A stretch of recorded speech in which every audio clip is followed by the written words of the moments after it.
مسجد کے احکام۔ مسجد وہ مقدس جگہ ہے جو مسلمانوں کے اتحاد، ان کی صفوں کی مضبوطی، عبادت میں مدد اور بہت سے اہم فوائد کی حامل ہے، جن میں سے دنیا و آخرت کی عافیت اور شفاعت وغیرہ قابل ذکر ہیں۔ اسی وجہ سے مسجد کی اہمیت و فضیلت کے سلسلے میں بہت سی روایتیں بیان ہوئی ہیں۔ احکام مسجد میں سے ایک بات یہ ہے کہ بغیر کسی اہم عذر کے مسجد میں حاضر نہ ہونا خاص کر مسجد کے پڑوسی کے لیے مکروہ ہے۔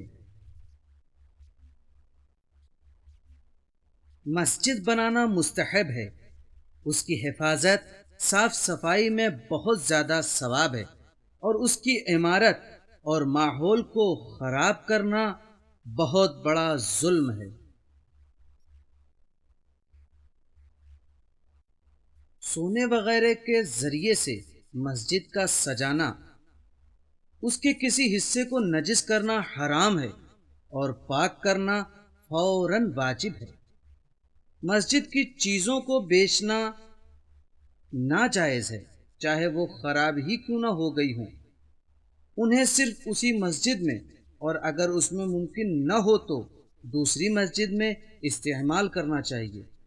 البتہ اگر اس سے استفادہ بالکل ممکن نہ ہو تو اسے فروخت کر کے پیسوں کو اسی مسجد کی تعمیر میں خرچ کرنا چاہیے۔